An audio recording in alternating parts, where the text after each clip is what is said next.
내가 아저씨 아들 걷게 할 수 있어요. 뭐라고? 네가 내 아들 다리를 고친다고? 가난한 소녀의 한마디에 재벌 회장의 얼굴이 일그러졌습니다. 휠체어에 갇힌 아들, 세계 최고 의사들도 포기한 그 다리를 어린 소녀가 고치겠다니. 도대체 이 소녀는 무엇을 알고 있는 걸까요? 모두가 미쳤다고 말린 그 선택의 끝에는 무엇이 기다리고 있었을까요? 지금 사연 시작합니다. 새벽 3시 서울 한남동의 거대한 저택이 어둠에 잠겨 있었습니다.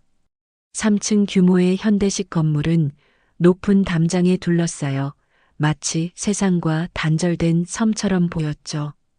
2층 끝방에서 갑자기 비명이 터져 나왔습니다. 아, 아파. 25살 진우가 침대에서 몸부림치며 절규했습니다. 그의 두 다리는 담요 아래 가만히 놓여 있었지만 얼굴은 극심한 고통으로 일그러져 있었어요. 이마에는 땀이 송글송글 맺혔고 손으로는 허공을 핥히듯 움직였습니다. 쿵쿵쿵. 복도에서 급한 발소리가 들렸습니다. 문이 벌컥 열리고 52살의 민재가 헐레벌떡 뛰어들어왔어요. 잠옷 차림의 그는 아들 곁으로 달려가려 했지만 진우의 날카로운 외침에 멈춰 섰습니다. 오지 마. 가까이 오지 말라고. 진우의 목소리에는 고통과 함께 깊은 분노가 섞여 있었습니다.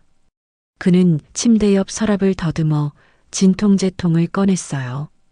떨리는 손으로 뚜껑을 열려던 순간 민재가 재빨리 다가와 약통을 빼앗았습니다. 안 돼. 벌써 오늘 2번이나 먹었잖아. 내놔. 죽을 것 같단 말이야. 진우가 약통을 잡으려 손을 뻗었지만 상반신만으로는 한계가 있었어요. 휠체어는 침대에서 멀리 떨어진 곳에 놓여 있었죠. 그는 이를 악물고 민재를 노려봤습니다. 그 눈빛에는 5년 전 그날 밤의 원망이 고스란히 담겨 있었어요. 민재의 머릿속에 갑자기 그때의 기억이 떠올랐습니다. 설악산 토항성 폭포 근처의 가파른 암벽. 아들과 함께한 마지막 등반이었죠. 안개가 자욱했지만 그는 고집을 부렸습니다. 조금만 더 가면 정상이야. 할 수 있어. 그의 성급한 판단이 모든 걸 망쳤습니다. 미끄러운 바위에서 진우가 균형을 잃었고 15m 아래로 추락했어요. 척추가 부러지는 둔탁한 소리가 지금도 귀에 생생했습니다. 환상통이 또 심해진 거지?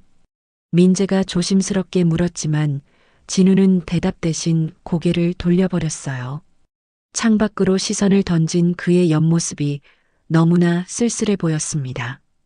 한때 촉망받던 피아니스트의 손가락이 이제는 약통이나 더듬는 신세가 되어버렸으니까요.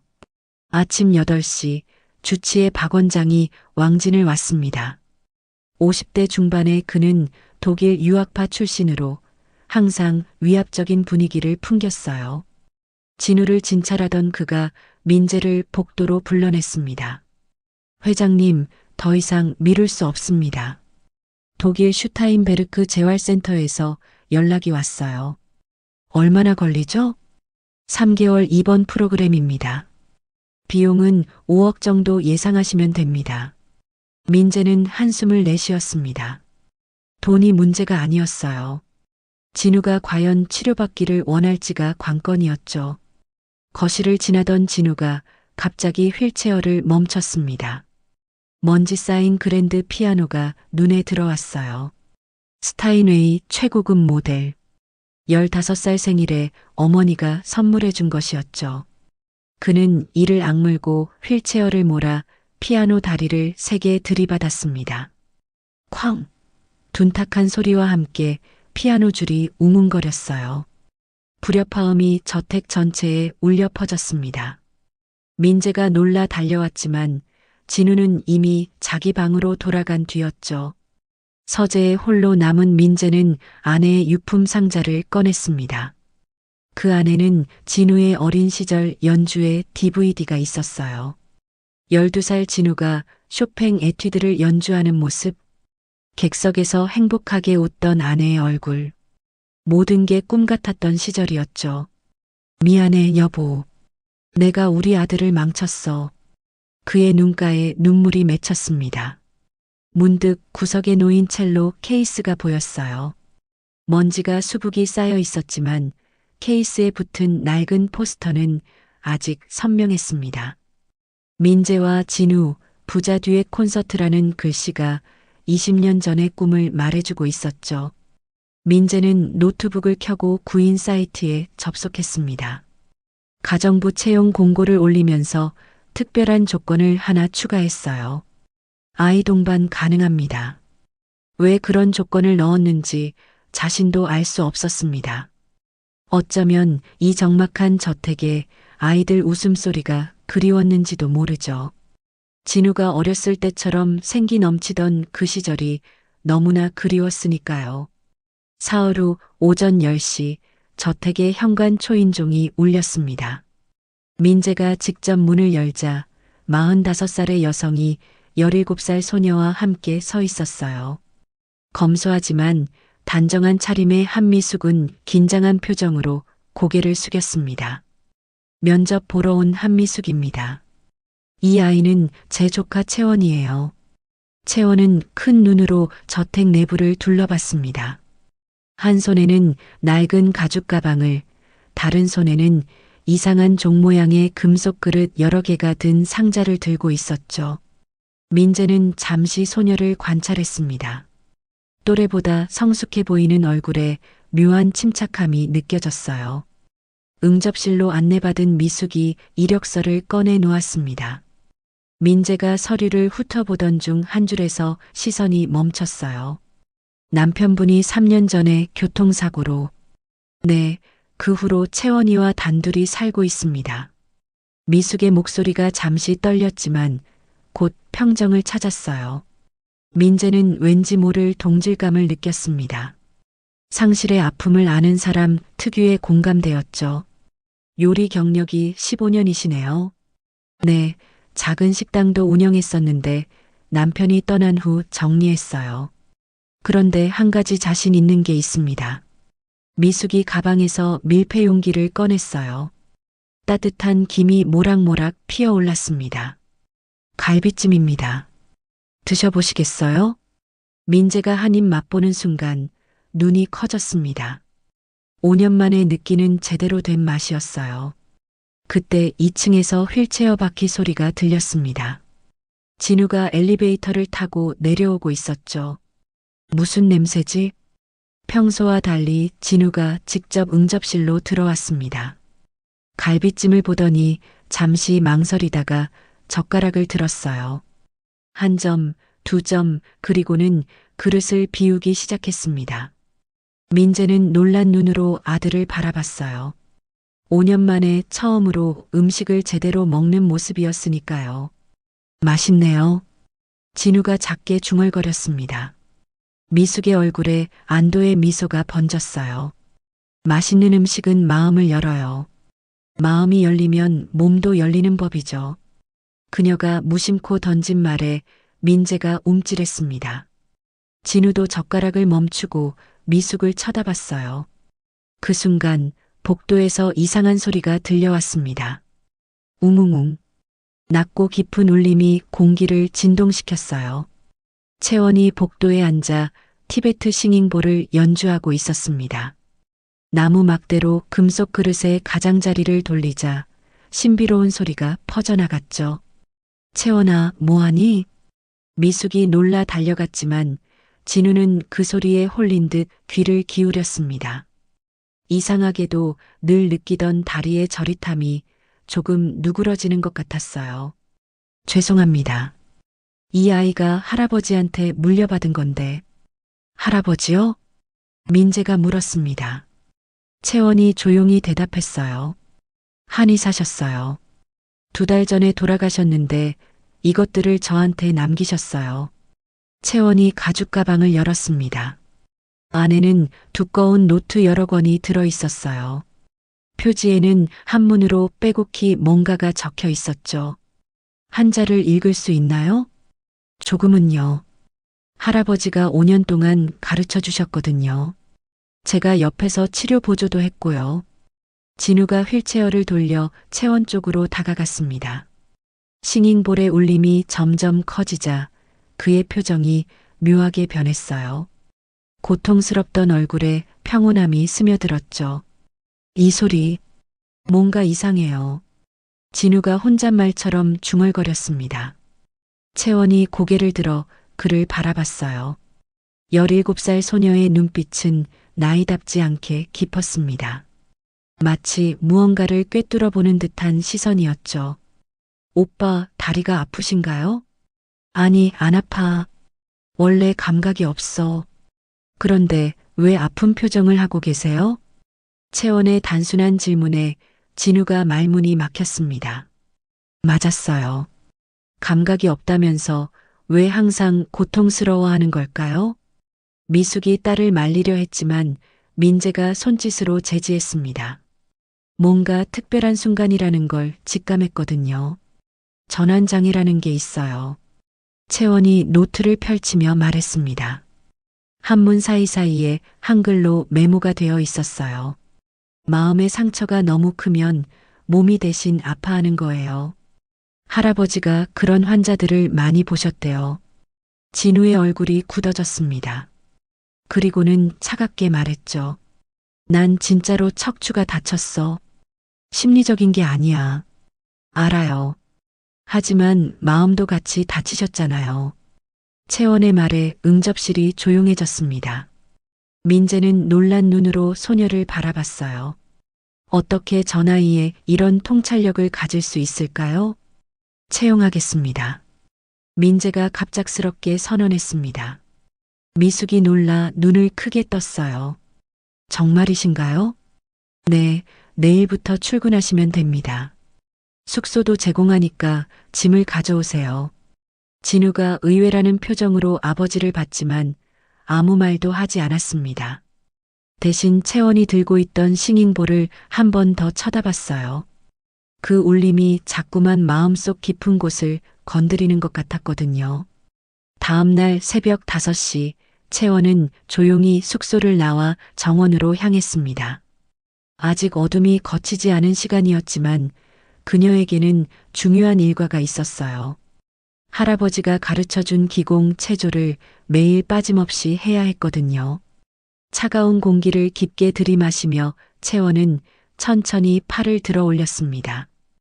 호흡에 맞춰 부드럽게 움직이는 모습이 마치 물속에서 춤추는 것처럼 우아했어요. 그녀의 손끝이 공기를 가르자 이상하게도 주변이 따뜻해지는 듯 했습니다. 2층 창문에서 누군가 그 모습을 지켜보고 있었어요. 진우였습니다. 불면증에 시달리다가 우연히 창밖을 본 것이었죠. 정원에서 움직이는 채원의 실루엣이 신비롭게 느껴졌습니다. 저게 뭐지? 무술인가? 진우는 휠체어를 창가로 더 가까이 끌고 갔어요. 채원의 동작 하나하나가 묘하게 마음을 편안하게 만들었습니다. 어제 싱잉볼 소리를 들었을 때와 비슷한 느낌이었죠. 아침 식사 후 채원은 작은 수첩을 꺼내 무언가를 적기 시작했습니다.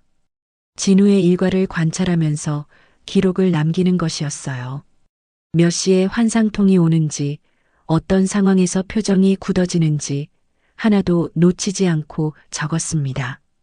새벽 3시 환상통, 오전 8시 약 복용, 10시 휠체어로 거실 이동, 피아노를 볼 때마다 인상 찌푸림. 채원의 차트는 점점 구체적으로 변해갔어요. 며칠 동안의 관찰 결과 흥미로운 패턴을 발견했습니다. 진우의 환상통은 항상 아버지와 마주친 후에 심해진다는 것이었죠. 오후 2시 채원은 저택 도서관에서 의학 서적을 읽고 있었습니다. 척수 손상과 시민성 마비에 관한 전문 서적이었어요. 어려운 내용이었지만 할아버지와 함께 공부했던 기억을 되살리며 열심히 읽었습니다. 채원 씨? 민재가 도서관으로 들어왔어요. 책에 열중한 채원을 보고 놀란 표정이었습니다. 이런 어려운 책을 읽고 있었네요.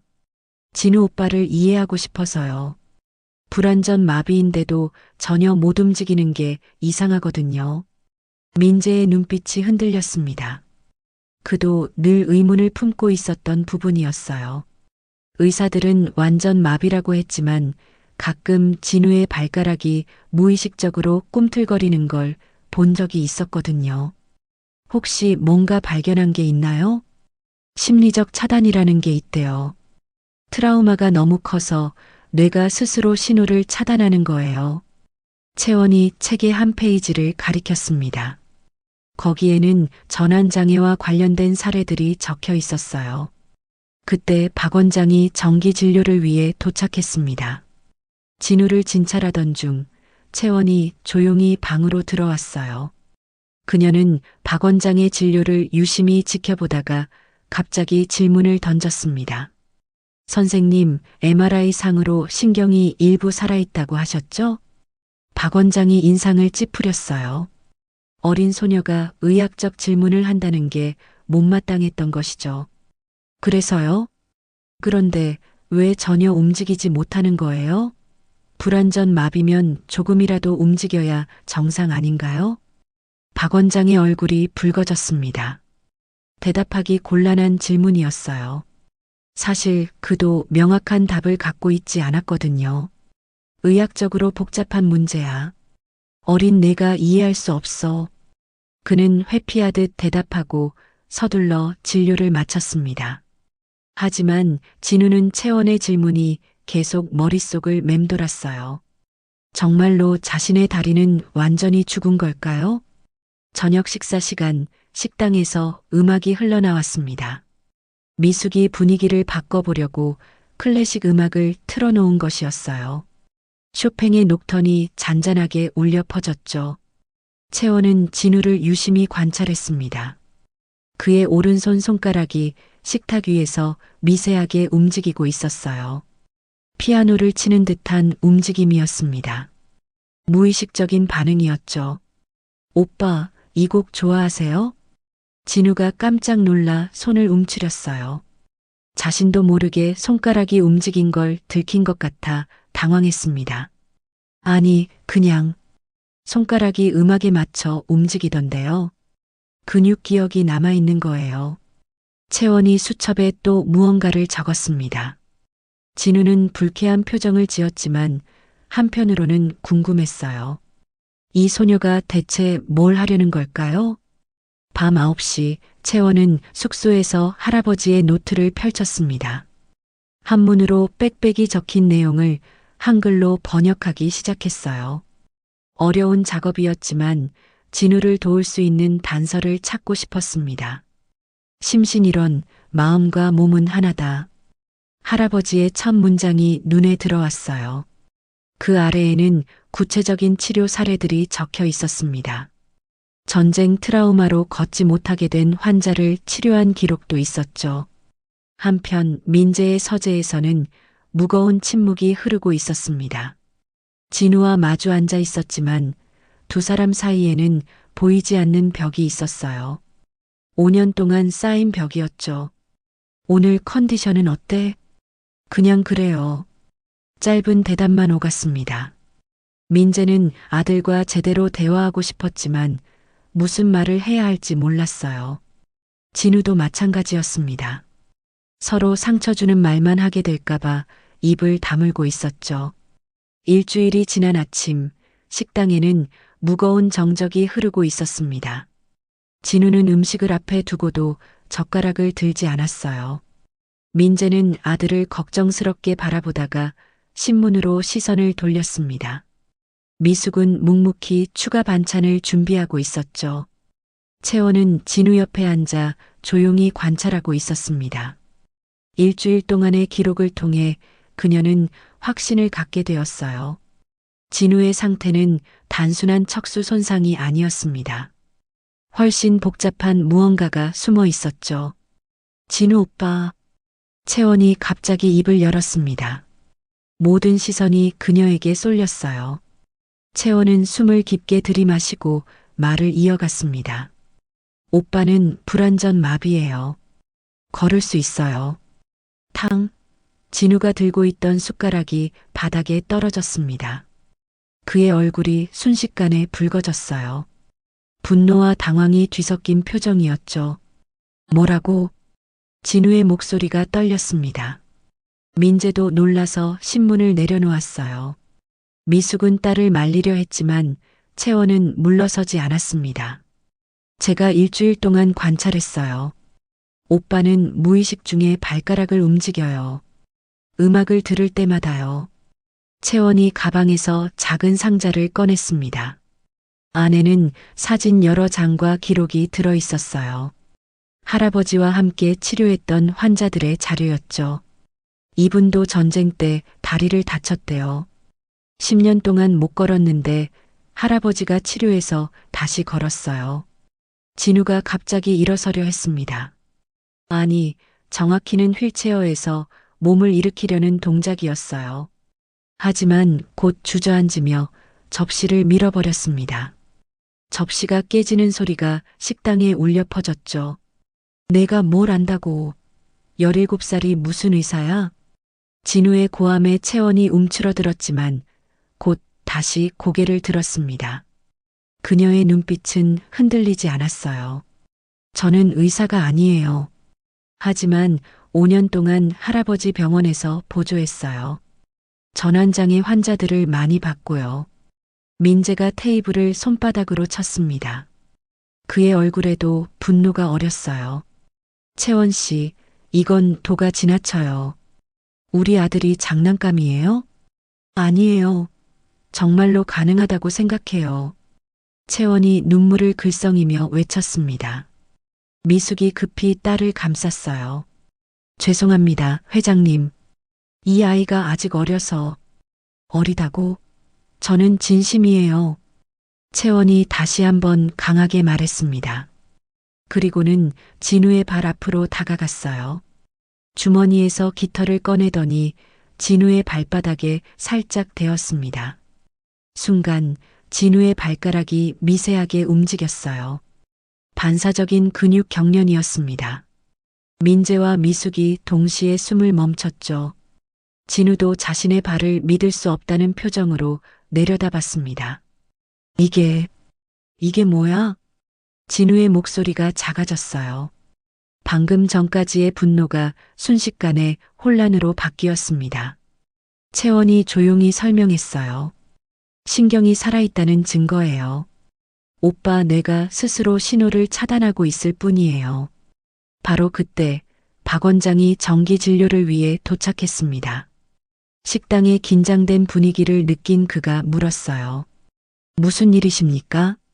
민재가 상황을 설명하자 박 원장의 표정이 굳어졌습니다. 그는 채원을 날카롭게 쳐다봤어요. 어린 학생이 의학적 진단을 내리다니 위험한 희망 고문입니다. 희망 고문이 아니에요. 진짜 가능성이 있어요. 채원이 할아버지의 노트를 펼쳐 보였습니다. 한문과 한글이 섞인 치료 기록이었어요. 박 원장은 코웃음을 쳤습니다. 한의학? 이런 비과학적인 방법으로? 한의학이 비과학적이라고요? 수천 년의 역사가 있는데요. 미숙이 처음으로 강하게 반박했습니다. 딸을 무시하는 박 원장의 태도가 못마땅했던 거예요. 전 독일에서 최신 의학을 공부했습니다. 이런 구시대적 방법과는 차원이 달라요. 박 원장이 서류 가방을 열었습니다. 두꺼운 계약서가 보였어요. 회장님, 독일 슈타인베르크 센터 예약금 마감이 내일입니다. 10억을 지금 결정하셔야 해요. 10억이라는 금액에 미숙이 숨을 멈췄습니다. 채원도 놀란 표정이었어요. 그런 큰 돈을 들여도 확실한 보장이 없다는 게 아이러니했죠. 진우가 갑자기 웃기 시작했습니다. 차갑고 쓸쓸한 웃음이었어요. 10억이든 100억이든 상관없어요. 어차피 안 나올 거니까. 그의 체념 어린 목소리에 모두가 침묵했습니다. 채원이 다시 진우 앞으로 다가갔어요. 오빠, 한 번만 믿어보세요. 믿어? 뭘 믿어? 내가 나한테 뭔데? 진우의 날카로운 말에 채원이 상처받은 표정을 지었지만 포기하지 않았어요. 제가 오빠한테 아무것도 아니죠. 하지만 할아버지는 저한테 전부였어요. 그분이 평생 연구한 게 이거예요. 채원이 할아버지 사진을 꺼냈습니다. 자상한 미소의 노인이 하얀 가운을 입고 있었어요. 할아버지가 돌아가시기 전에 말씀하셨어요. 언젠가 꼭 도와야 할 사람을 만날 거라고. 그게 오빠인 것 같아요. 민재가 사진을 유심히 봤습니다. 어디선가 본 듯한 얼굴이었어요. 그러다 깜짝 놀랐습니다. 한도준 한의사님? 아세요? 20년 전에 제 어머니를 치료해 주신 분이에요. 뇌졸중으로 쓰러지셨는데 이분 덕분에 다시 걸으셨죠. 식당이 다시 조용해졌습니다. 운명적인 연결고리가 드러난 순간이었어요. 진우도 놀란 표정으로 채원을 바라봤습니다. 할아버지가 그렇게 유명한 분이었어요? 채원이 작게 고개를 끄덕였습니다.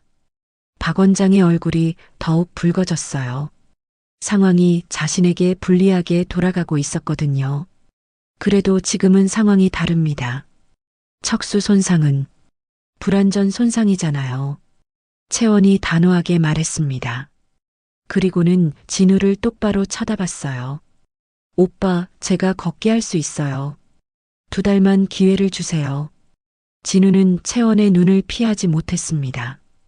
17살 소녀의 눈빛에는 묘한 확신이 있었어요.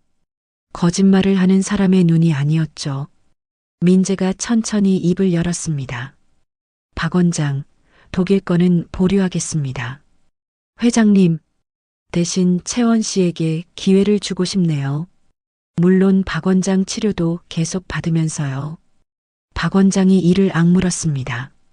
그의 계획이 틀어진 거였어요. 하지만 겉으로는 침착함을 유지했죠. 후회하실 겁니다. 박 원장이 차갑게 말하고 진료 가방을 챙겼습니다. 떠나기 전에 채원을 노려보며 속삭였어요. 미성년자가 의료행위를 하면 어떻게 되는지 알아? 위협적인 목소리였지만 채원은 물러서지 않았습니다. 오히려 더 당당하게 맞섰어요. 지압이랑 대화가 의료행위인가요? 박 원장이 아무 말 없이 떠난 후 식당에는 이상한 긴장감이 맴돌았습니다. 진우가 휠체어를 돌려 자기 방으로 가려고 했어요. 하지만 문 앞에서 멈춰 섰습니다. 2달이라고 했지? 채원이 놀란 표정으로 고개를 끄덕였어요. 정말 실패하면 그때는 포기해. 진우의 목소리에는 작은 기대가 섞여 있었습니다. 5년 만에 처음으로 품어보는 희망이었어요. 그날 밤 민재는 서재에서 잠을 이루지 못했습니다. 책상 위에는 2개의 서류 뭉치가 놓여 있었어요. 하나는 독일 재활센터 계약서, 다른 하나는 한도준 한의사의 경력을 조사한 자료였죠. 한도준 한의사는 생각보다 대단한 인물이었습니다. 1970년대부터 전쟁 트라우마 환자들을 치료했고 정부로부터 훈장도 받았어요. 특히 심신의학 분야에서는 선구자로 인정받았죠. 민재의 어머니를 치료한 것도 유명한 사례 중 하나였습니다. 이런 분의 손녀라면 민재가 중얼거렸습니다. 하지만 여전히 불안했어요. 17살 소녀에게 아들의 미래를 맡긴다는 게 과연 옳은 선택일까요? 새벽 2시 진우의 방에서 신음소리가 들렸습니다. 민재가 급히 달려가 보니 진우가 또 환상통에 시달리고 있었어요. 이마에 땀이 송글송글 맺혀 있었고 이불을 꽉 움켜쥔 손마디가 하얗게 질려 있었습니다. 약 좀. 진우가 힘겹게 말했지만 민재는 망설였습니다. 오늘 이미 3번이나 진통제를 먹었거든요. 더 먹으면 위험할 수도 있었어요. 그때 문 밖에서 노크 소리가 들렸습니다. 채원이었어요. 잠옷 위에 가디건을 걸친 그녀가 조심스럽게 들어왔습니다. 싱잉볼 소리가 도움이 될 거예요. 채원이 작은 싱잉볼을 꺼내 울리기 시작했습니다. 낮고 깊은 진동음이 방안을 채웠어요. 신기하게도 진우의 표정이 조금씩 편안해졌습니다. 어떻게 알았어요? 민재가 놀라서 물었어요. 채원이 작게 미소 지었습니다. 오빠 신음소리의 패턴을 알아요. 진짜 통증일 때와 심리적 통증일 때가 달라요. 진우가 눈을 떴습니다. 채원을 보더니 조금 당황한 표정이었어요. 왜 깨어 있어? 오빠 걱정돼서요. 채원의 솔직한 대답에 진우가 시선을 피했습니다. 하지만 싱잉볼 소리 덕분인지 통증은 많이 가라앉은 것 같았어요. 다음 날 오전 박 원장이 변호사를 동반하고 찾아왔습니다. 엄한 표정의 50대 남자였어요. 변호사가 서류를 꺼내며 말했습니다. 미성년자가 의료 유사 행위를 할 경우 법적 문제가 될 수 있습니다. 민재의 표정이 굳어졌어요. 박 원장이 본격적으로 압박을 시작한 거였습니다. 지압과 대화가 의료행위입니까? 미숙이 반박했지만 변호사는 차갑게 웃었어요. 판단은 법원이 하겠죠. 하지만 언론에 알려지면 회장님 이미지는 타격을 받을 겁니다. 민재가 주먹을 꽉 쥐었습니다. 대기업 회장인 자신의 약점을 정확히 노린 거였어요. 하지만 진우가 갑자기 끼어들었습니다. 그만하세요, 박 원장. 모두가 놀라서 진우를 봤어요. 휠체어에 앉아 있었지만 그의 눈빛은 단호했습니다.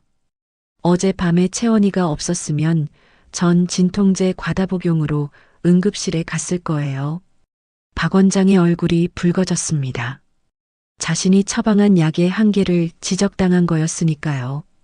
그건 일시적인 게 5년째예요. 진우의 목소리에 쓴웃음이 묻어났어요. 박 원장이 할 말을 잃었습니다. 오후에 민재는 오래된 앨범을 꺼냈습니다. 20년 전 사진들이었어요. 그 중에 한 장이 눈에 띄었습니다. 어린 진우가 첼로를 들고 있는 민재 옆에서 피아노를 치는 사진이었죠. 여보, 진우랑 협연하면 정말 좋겠어요. 죽은 아내의 목소리가 귓가에 들리는 것 같았습니다. 민재는 창고로 향했어요. 먼지 쌓인 첼로 케이스를 열어봤습니다.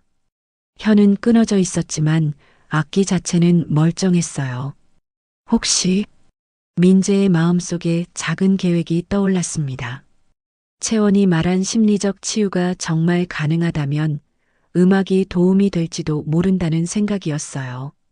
저녁 채원은 진우를 찾아갔습니다. 손에는 두꺼운 의학 서적이 들려 있었어요. 오빠, 이거 봐요. 책에는 불완전 척수 손상 환자의 재활 성공 사례가 나와 있었습니다. 특히 심리적 요인이 큰 영향을 미친다는 내용이 강조되어 있었어요. 이 사람도 7년 동안 못 걸었대요. 그런데 트라우마 치료 후에 다시 걸었어요. 진우는 책을 유심히 봤습니다. 희망과 의심이 동시에 느껴졌어요. 정말 가능할까? 오빠가 믿으면 가능해요. 채원의 확신에 찬 목소리에 진우가 잠시 생각에 잠겼습니다. 그리고는 조용히 물었어요. 넌 왜 이렇게 확신해? 채원이 잠시 망설이다가 대답했습니다. 할아버지가 돌아가시기 전에 말씀하셨어요. 제가 누군가의 기적이 될 거라고. 그녀의 눈가가 촉촉해졌어요. 할아버지를 그리워하는 마음이 느껴졌습니다. 할아버지는 늘 말씀하셨어요. 의사는 병을 고치는 사람이 아니라 환자가 스스로 낫도록 돕는 사람이라고. 진우가 고개를 끄덕였습니다. 뭔가 마음에 와닿는 말이었어요. 그날 밤 민재는 결심했습니다. 박 원장에게 전화를 걸었어요. 독일 치료는 취소하겠습니다. 후회하실 겁니다, 회장님. 후회는 제가 감당할 일입니다. 전화를 끊은 민재는 진우의 방으로 갔습니다. 아들이 아직 깨어 있었어요. 진우야, 채원이 치료를 받아보는 게 어떻겠니? 진우가 아버지를 봤습니다. 5년 만에 처음으로 아버지가 자신의 의견을 물어본 거였어요. 아버지는 어떻게 생각하세요? 난 내가 다시 걸었으면 좋겠어. 어떤 방법이든. 민재의 목소리가 떨렸습니다. 진심이 느껴졌어요. 진우도 숨을 깊게 들이마셨습니다. 해보죠. 2달이면 짧은 시간이니까. 부자가 5년 만에 같은 마음으로 무언가를 결정한 순간이었습니다. 다음 날 아침 채원은 진우의 방에서 치료 계획을 설명했습니다. 먼저 마음의 벽을 허물어야 해요. 그 다음에 몸이 따라올 거예요. 어떻게? 오빠가 가장 행복했던 순간을 떠올려 보세요. 그때의 감각을 기억해야 해요. 진우는 눈을 감았습니다. 15살 생일, 쇼팽 콩쿠르에서 준우승했던 날이 떠올랐어요.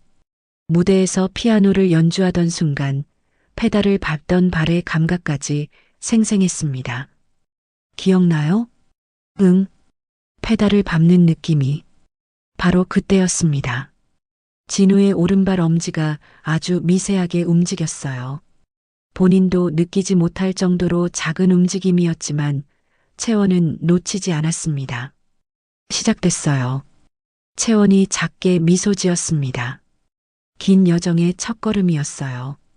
치료 첫날 아침 6시 진우의 방은 평소와 달랐습니다. 커튼이 활짝 열려 있었고 햇살이 가득 들어왔어요. 채원이 준비한 티베트 싱잉볼 7개가 진우 주변에 원을 그리며 놓여 있었습니다. 이게 뭐야? 진우가 의아한 표정으로 물었어요. 채원이 차분하게 설명했습니다. 차크라 포인트예요. 각 부위마다 다른 주파수의 진동을 줄 거예요. 진우는 반신반의하는 표정이었지만 이미 결정한 일이었기에 따르기로 했습니다. 채원이 첫 번째 싱잉볼을 울리자 낮고 깊은 소리가 방안을 채웠어요. 발바닥에 집중해 보세요. 용천열이라는 곳이 있어요. 채원의 손가락이 진우의 발바닥 중앙을 가볍게 눌렀습니다. 처음에는 아무 감각도 없었어요. 하지만 채원이 꾸준히 압력을 가하자 이상한 일이 일어났습니다. 아, 아파. 진우가 깜짝 놀라 소리쳤어요. 감각이 없던 곳에서 통증을 느낀 거였습니다. 채원의 얼굴에 미소가 번졌어요. 진짜 통증이에요. 팬텀 페인이 아니라요. 신경이 살아있다는 증거예요. 민재가 문 밖에서 지켜보고 있었습니다. 아들이 다리에서 뭔가를 느꼈다는 사실에 가슴이 뛰었어요. 5년 만에 처음 있는 일이었으니까요. 채원은 계속해서 다른 혈자리들을 자극했습니다. 삼음교, 혈액, 양릉천, 한의학 용어들이 낯설었지만 진우는 점점 빠져들었어요. 발가락 끝에서 시작된 미세한 감각이 발목까지 번지는 것 같았거든요. 오빠, 이제 중요한 걸 할 거예요. 채원이 진지한 표정으로 말했습니다.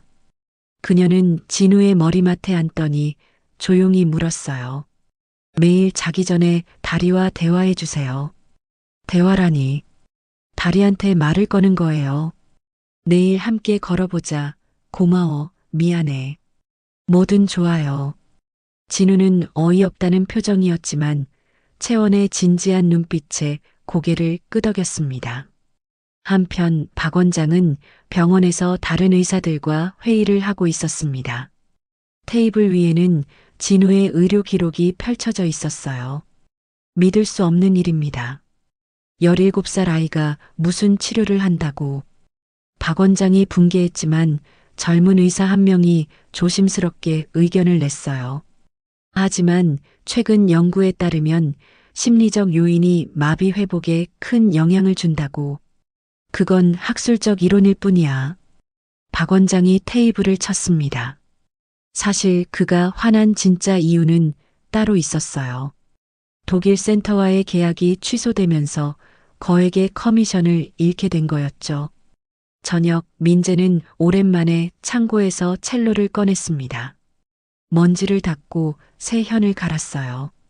손가락이 떨렸지만 20년 전 감각이 조금씩 돌아왔습니다. 첫 음을 켜는 순간 진우가 휠체어를 타고 나타났어요. 아버지, 그게 내 엄마가 좋아했던 첼로야. 민재의 목소리가 떨렸습니다. 진우는 처음 보는 아버지의 모습이었어요.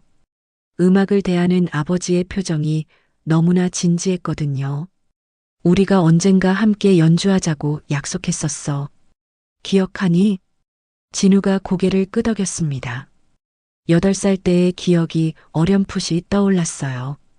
어머니가 돌아가시기 전 세 사람이 함께 음악실에 있던 마지막 날이었죠. 아버지도 그때가 그리우세요? 민재가 아들을 바라봤습니다. 5년 만에 처음으로 서로의 아픔을 공유하는 순간이었어요. 매일 그리워. 너도 그렇지? 진우의 눈가가 붉어졌습니다. 아버지도 자신처럼 고통스러워하고 있었다는 걸 처음 알았어요. 일주일이 지났습니다. 채원의 치료는 매일 조금씩 진전을 보였어요. 진우의 환상통 빈도가 현저히 줄었고 발가락을 의식적으로 움직이려는 시도가 늘었습니다. 오빠, 오늘은 특별한 걸 해볼 거예요. 채원이 이상한 장치를 가져왔어요. VR 고글이었습니다. 이걸로 뭘? 걷는 영상을 보면서 동시에 지압을 받는 거예요. 뇌가 실제로 걷는다고 착각하게 만드는 거죠. 진우가 고글을 썼습니다. 화면에는 1인칭 시점으로 숲길을 걷는 영상이 나타났어요. 동시에 채원이 발바닥과 종아리를 리듬에 맞춰 자극했습니다. 놀라운 일이 일어났어요. 진우의 다리 근육이 미세하게 경련하기 시작한 거였습니다. 마치 정말로 걷는 것처럼 반응했죠. 느껴져. 뭔가 느껴져. 진우가 흥분해서 외쳤어요. 5년 만에 다리가 살아있다는 걸 실감한 순간이었습니다. 그날 밤 진우는 처음으로 다리와 대화를 시도했습니다. 어색하고 쑥스러웠지만 채원과의 약속이었기에 지키고 싶었어요. 다리야, 그동안 미안했어. 작은 속삭임으로 시작했습니다. 아무도 듣지 않는다는 걸 알면서도 얼굴이 빨개졌어요. 내가 너를 원망했어. 움직여주지 않는다고. 하지만 사실은 내가 포기한 거였어. 진우의 목소리가 떨렸습니다. 5년간 쌓인 감정이 쏟아져 나왔어요. 이제부터는 달라질 거야. 우리 다시 함께 걸어보자. 바로 그 순간 발가락이 꿈틀거렸습니다. 의지와는 상관없는 반사적 움직임이었지만 진우는 느낄 수 있었어요. 다리가 대답하고 있다는 걸. 2주일째 작은 기적이 일어났습니다. 진우가 꿈을 꿨어요. 걷는 꿈이었죠. 그런데 깨어났을 때 발이 간지러웠습니다. 발이 간지러워. 진우가 새벽에 소리쳤어요. 민재와 채원이 달려왔습니다. 진우의 얼굴에는 믿을 수 없다는 표정과 함께 기쁨이 가득했어요. 채원이 깃털로 발바닥을 간지럽혔습니다. 진우가 웃기 시작했어요. 진짜야. 간지러워. 민재의 눈에서 눈물이 흘렀습니다. 아들이 웃는 모습을 본 것도 다리에서 감각을 느낀 것도 모두 5년 만이었어요. 아버지, 저 정말로 나을 수 있을 것 같아요. 진우가 아버지의 손을 잡았습니다. 부자가 손을 맞잡은 것도 5년 만이었어요. 채원은 조용히 미소 지으며 두 사람을 바라봤습니다. 치료는 이제 시작에 불과했지만 희망의 불씨는 확실히 타오르기 시작했어요. 진우의 마음이 열리면서 몸도 조금씩 반응하고 있었던 거였습니다. 3주째 월요일 오후 진우의 방에는 따뜻한 햇살이 가득했습니다. 채원이 가져온 낡은 카세트 플레이어에서 쇼팽의 녹턴이 흘러나오고 있었어요. 진우는 눈을 감고 음악에 몸을 맡기고 있었습니다. 오빠, 이 곡 연주할 때 어떤 기분이었어요? 채원의 질문에 진우가 천천히 눈을 떴습니다. 그의 표정에는 그리움이 어려 있었어요. 15살 때였어. 쇼팽 콩쿠르 준결승에서 연주했지. 진우의 목소리가 부드러워졌습니다. 5년 만에 처음으로 음악 이야기를 편하게 하고 있었어요. 채원은 조용히 들으며 진우의 표정 변화를 관찰했습니다. 음악을 말할 때마다 그의 오른발이 미세하게 박자를 타고 있었거든요. 페달 밟는 타이밍이 제일 어려웠어요. 특히 세 번째 마디에서 진우가 말하다가 멈췄습니다. 자신도 모르게 발로 페달을 밟는 동작을 하고 있었던 거예요. 실제로는 움직이지 않았지만 근육이 기억하고 있었습니다. 오빠 발이 기억하고 있어요. 채원이 흥분해서 외쳤어요. 진우도 자신의 다리를 내려다봤습니다. 분명히 뭔가 다른 느낌이었어요. 그때 민재가 첼로를 들고 들어왔습니다. 며칠 동안 몰래 연습한 결과 20년 전 실력이 조금씩 돌아오고 있었어요. 같이 해볼까? 민재의 제안에 진우가 놀랐습니다. 아버지가 먼저 음악을 제안한 건 처음이었거든요. 제가 피아노를 칠 수 없는데 손으로만 쳐도 돼. 마음이 중요한 거니까. 민재가 첼로를 조율하기 시작했습니다. 낮은 음이 울려 퍼지자 진우의 눈빛이 변했어요. 어린 시절 아버지와 함께 연습하던 기억이 떠올랐거든요. 채원이 조용히 자리를 비켜줬습니다. 부자가 음악으로 대화하는 순간을 방해하고 싶지 않았어요. 저녁 무렵 미숙이 채원을 불렀습니다. 모녀가 정원 벤치에 나란히 앉았어요. 채원아, 진우 씨 상태가 정말 좋아지고 있니? 네, 엄마. 정말로 가능성이 보여요. 채원의 눈이 반짝였습니다. 하지만 미숙의 표정은 걱정스러웠어요. 너무 깊이 관여하는 것 같아 걱정이야. 만약 실패하면 실패하지 않을 거예요. 할아버지가 가르쳐 준 대로 하고 있어요. 채원이 할아버지 노트를 꺼냈습니다. 한문으로 쓰인 부분을 대부분 해독했어요. 특히 한 구절이 눈에 띄었습니다. 의사와 환자 사이에 신뢰가 없으면 어떤 치료도 소용없다. 미숙이 딸의 어깨를 감쌌습니다. 17살 나이에 너무 무거운 책임을 지고 있는 것 같아 마음이 아팠어요. 다음 날 아침 진우가 처음으로 자발적으로 채원을 찾았습니다. 어제 아버지랑 연주하면서 느낀 건데 오른발이 정말로 페달을 밟고 싶어 했어. 진우의 목소리에는 설렘이 있었어요.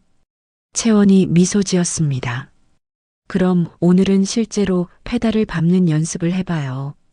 채원이 작은 페달 모형을 가져왔어요. 나무로 만든 간단한 장치였지만 실제 피아노 페달과 비슷한 무게감이 있었죠. 발을 올려놓고 마음으로 누르는 거예요. 실제로 움직이지 않아도 돼요. 진우가 조심스럽게 발을 올렸습니다. 그리고 눈을 감고 상상했어요. 무대 위에서 연주하는 자신의 모습을, 관객들의 박수 소리를, 그리고 페달을 밟는 그 순간의 감각을. 놀라운 일이 일어났습니다.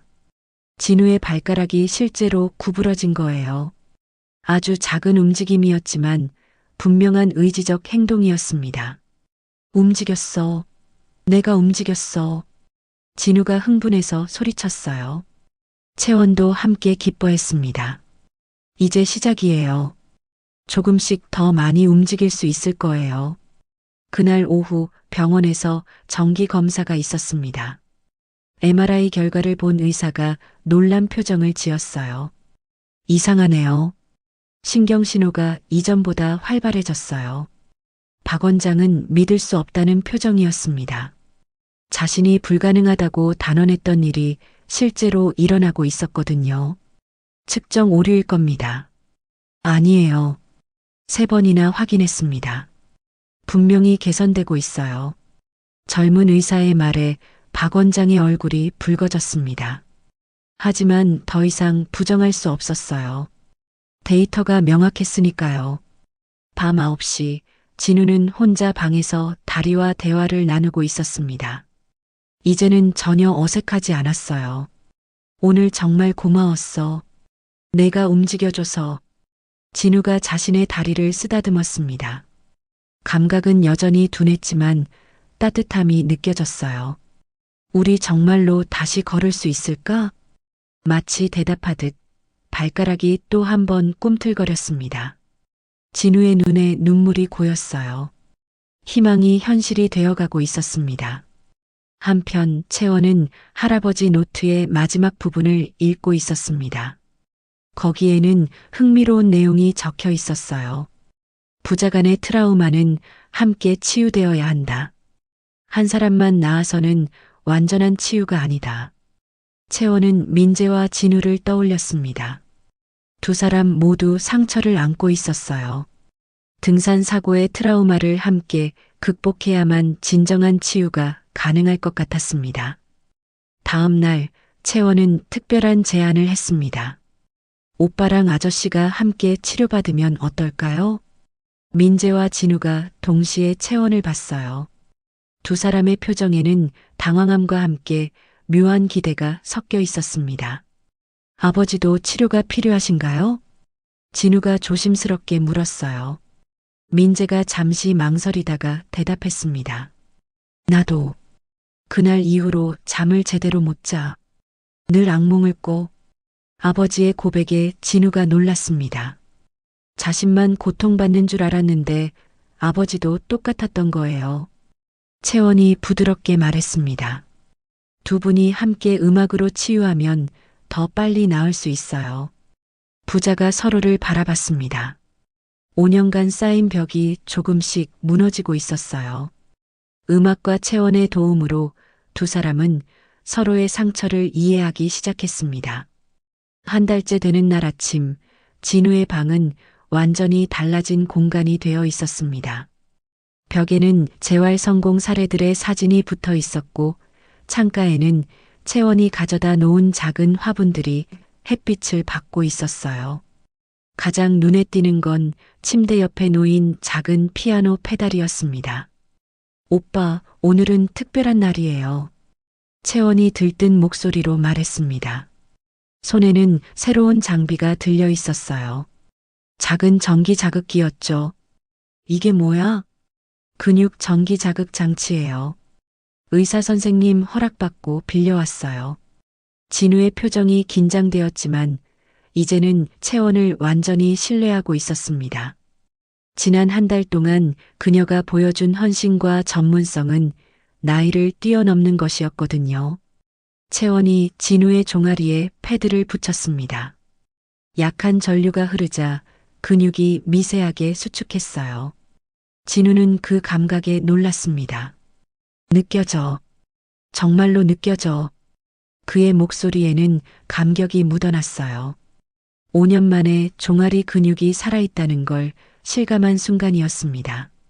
바로 그때 민재가 첼로를 들고 들어왔습니다. 매일 아침 부자가 함께 음악 치료를 받기로 한 지 일주일째였어요. 브람스 이중 소나타 한번 해볼까? 민재의 제안에 진우가 고개를 끄덕였습니다. 휠체어를 피아노 앞으로 끌고 가서 상반신만으로 건반을 치기 시작했어요. 첼로의 낮은 울림과 피아노의 맑은 음이 어우러지면서 방 안이 음악으로 가득 찼습니다. 놀라운 일이 일어났어요. 진우가 연주에 몰입하자 그의 오른발이 저절로 박자를 맞추기 시작한 거였습니다.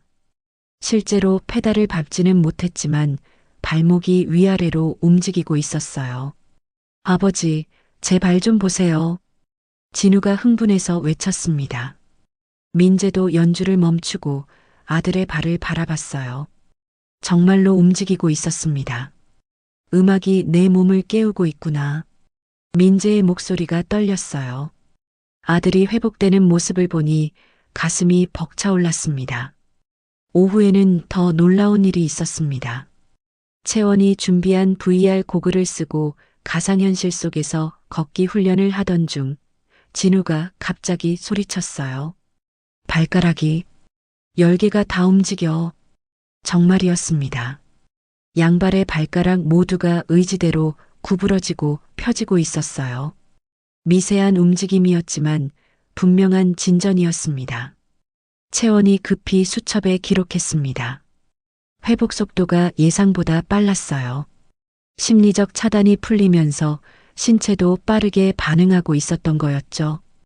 오빠, 이제 발목도 움직여 보세요.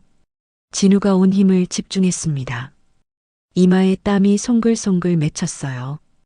그리고 마침내 오른쪽 발목이 아주 조금 위로 들렸습니다. 했어. 내가 했어. 진우의 환호성에 온 집안이 들썩였어요. 미숙이 주방에서 뛰어나왔고 민재도 서재에서 달려왔습니다. 모두가 진우의 발목을 바라보며 함께 기뻐했어요. 그날 저녁 온 가족이 함께 모여 축하 파티를 했습니다. 미숙이 특별히 준비한 요리들이 식탁에 가득했어요. 진우는 5년 만에 처음으로 가족과 함께 웃으며 식사를 했습니다. 채원이가 우리 가족의 천사야. 민재가 진심을 담아 말했어요. 채원의 얼굴이 빨개졌지만 마음속으로는 뿌듯했습니다. 밤 10시 진우는 혼자 방에서 특별한 도전을 하고 있었습니다. 침대 끝에 앉아서 다리에 힘을 주려고 애쓰고 있었어요. 할 수 있어. 난 할 수 있어. 스스로를 격려하며 온 힘을 다했습니다. 그리고 놀랍게도 무릎이 조금 구부러졌어요. 완전한 움직임은 아니었지만 분명히 자신의 의지로 움직인 거였습니다. 다음 날 병원에서 종합 검사를 받았습니다. 결과를 본 의료진이 모두 놀랐어요. 기적입니다. 척수신경이 재생되고 있어요. 젊은 의사가 믿을 수 없다는 표정으로 말했습니다. MRI 영상에는 이전과 확연히 다른 모습이 보였어요. 끊어졌다고 생각했던 신경 연결이 조금씩 회복되고 있었던 겁니다. 박 원장도 더 이상 부정할 수 없었어요. 데이터가 너무나 명확했거든요. 어떻게 이런 일이. 마음이 먼저 치유되니까 몸도 따라온 거예요. 채원이 조용히 말했습니다. 박 원장은 아무 대답도 하지 못했어요. 그 후 일주일 동안 진우의 회복 속도는 더욱 빨라졌습니다. 발목을 상하좌우로 움직일 수 있게 되었고 무릎도 30도 정도 구부릴 수 있었어요. 이 속도라면 정말로 걸을 수 있을 것 같아. 진우가 희망에 찬 목소리로 말했습니다. 채원도 고개를 끄덕였어요. 오빠의 몸이 깨어나고 있어요. 이제 절반은 온 거예요. 어느 날 오후 민재와 진우가 함께 음악실에 있었습니다. 부자는 이제 매일 1시간씩 함께 연주하는 시간을 가졌어요. 음악을 통해 5년간의 벽이 완전히 무너진 거였죠. 아들아, 내가 다시 피아노를 치는 모습을 보니 민재가 말을 잇지 못했습니다. 눈시울이 붉어졌어요. 진우도 아버지의 마음을 알 수 있었습니다. 아버지, 미안해요. 그동안 원망만 했어요. 나도 미안하다. 내 욕심 때문에 내가. 부자가 처음으로 서로를 끌어안았습니다. 5년 만의 화해였어요. 채원과 미숙이 문 밖에서 그 모습을 지켜보며 조용히 미소 지었습니다. 6주째가 되자 진우는 보조기를 잡고 서는 연습을 시작했습니다. 처음에는 10초도 버티기 힘들었지만 점점 시간이 늘어났어요. 1분 서 있었어. 진우가 기쁨에 겨워 소리쳤습니다. 다리가 후들거렸지만 확실히 자신의 힘으로 서 있었어요. 채원은 이 모든 과정을 꼼꼼히 기록했습니다. 할아버지가 남긴 치료법이 정말로 효과가 있다는 걸 증명하고 싶었어요. 언젠가 더 많은 사람들을 도울 수 있기를 바라면서 말이죠. 7주째 수요일 아침 저택의 분위기는 들떠 있었습니다. 오늘은 진우가 보조기를 잡고 첫걸음을 시도하는 날이었거든요. 민재는 일찍부터 거실을 정리했고 미숙은 특별한 음식을 준비했어요. 채원은 평소보다 더 긴장한 표정으로 마지막 점검을 하고 있었습니다. 오빠 준비됐어요? 진우가 깊게 숨을 들이마시며 고개를 끄덕였습니다. 2달 가까이 준비한 이 순간이 드디어 왔어요. 양쪽에 평행봉이 설치되어 있었고 진우는 휠체어에서 일어나 봉을 잡았습니다. 처음 서는 순간 다리가 후들거렸어요. 하지만 이제는 분명히 자신의 힘으로 서 있었습니다. 민재가 숨을 죽이고 지켜봤고 미숙도 부엌에서 나와 조용히 바라봤어요. 천천히 왼발부터. 채원이 차분한 목소리로 안내했습니다. 진우가 온 힘을 집중해서 왼발을 앞으로 움직였어요. 발이 바닥에서 떨어지는 순간 모두가 숨을 멈췄습니다. 탁! 왼발이 10cm 앞에 닿았어요. 작은 한 걸음이었지만 5년 만에 첫 걸음이었습니다. 걸었어. 내가 걸었어. 진우의 목소리가 떨렸습니다. 눈에는 눈물이 고여 있었어요. 민재도 감격에 겨워 아들에게 다가갔습니다. 잘했어, 아들아. 정말 잘했어. 아버지의 격려에 힘을 얻은 진우가 이번에는 오른발을 움직였습니다. 조금 더 자신감 있게, 조금 더 안정적으로. 2걸음, 3걸음, 그리고 4걸음까지. 아버지. 진우가 민재를 불렀어요.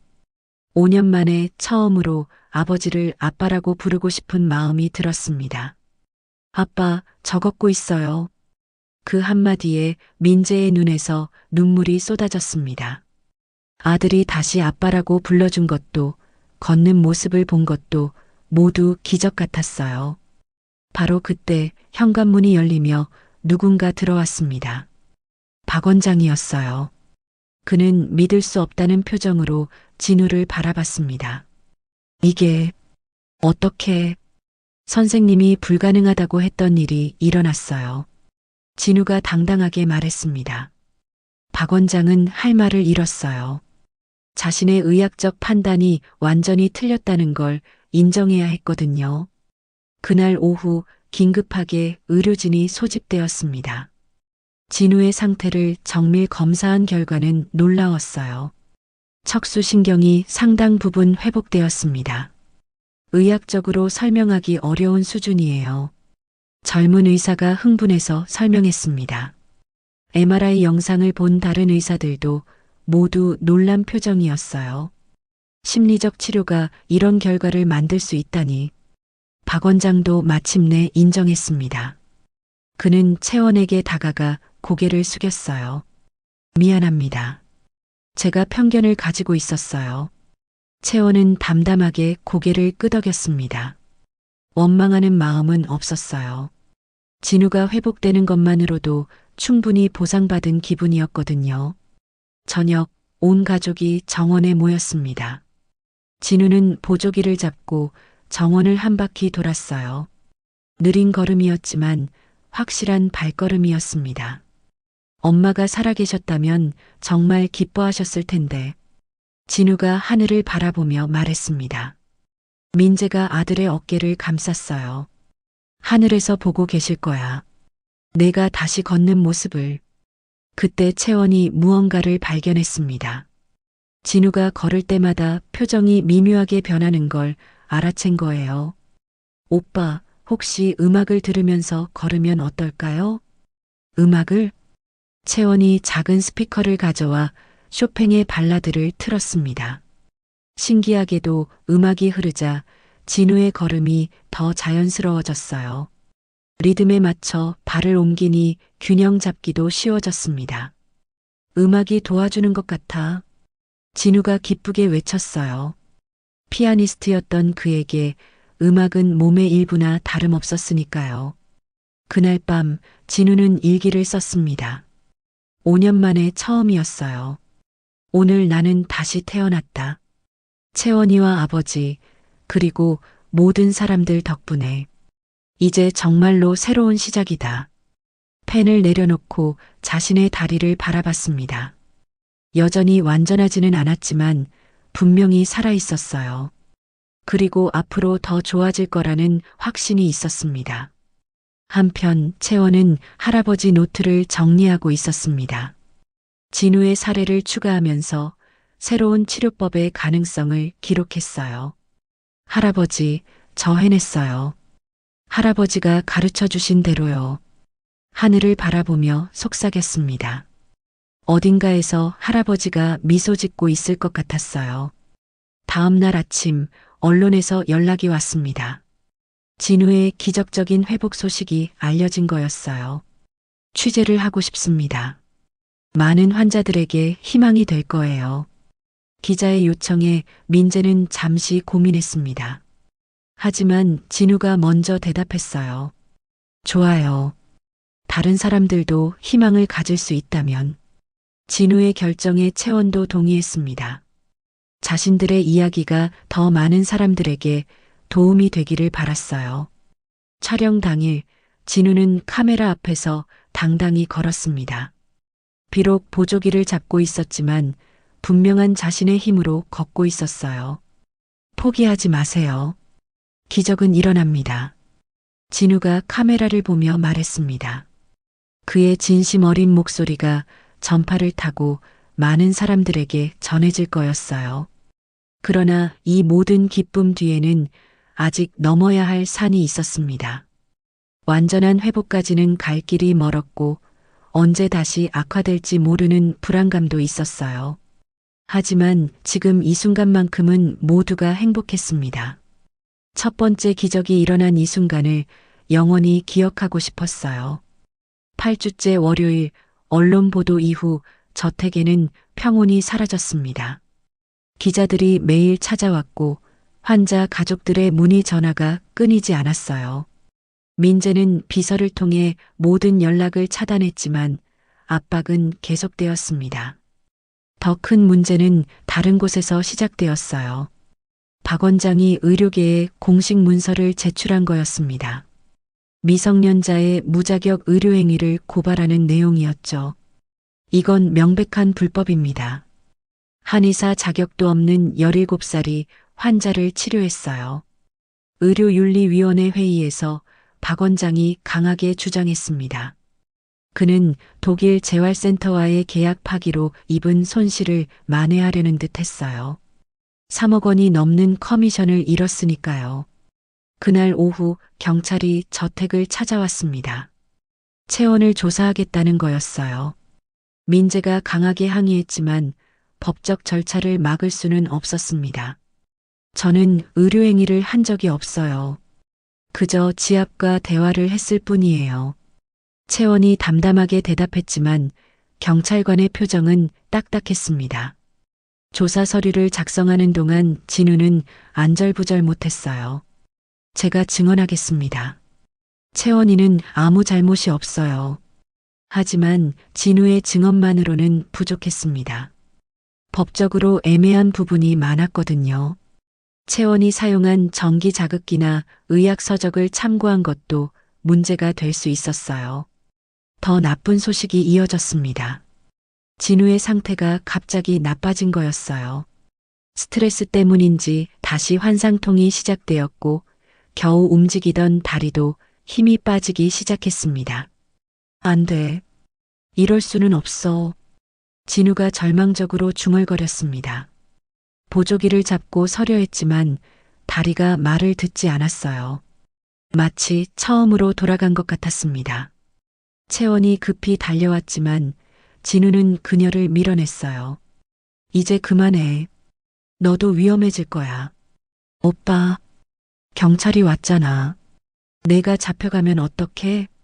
진우의 목소리에는 두려움이 가득했습니다. 자신 때문에 채원이 피해를 입을까봐 걱정됐어요. 그날 밤 미숙이 채원과 진지한 대화를 나눴습니다. 이제 그만하자. 우리가 할 수 있는 건 다 했어.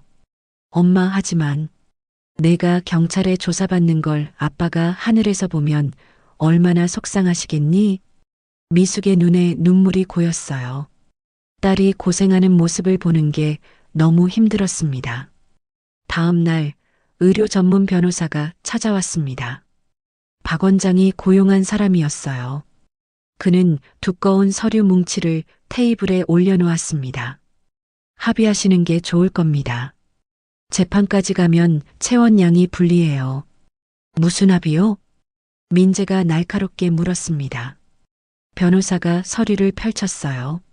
채원 양이 더 이상 진우 씨를 치료하지 않는다는 각서입니다. 그리고 언론에 사과문을 내면 고발을 취하하겠답니다.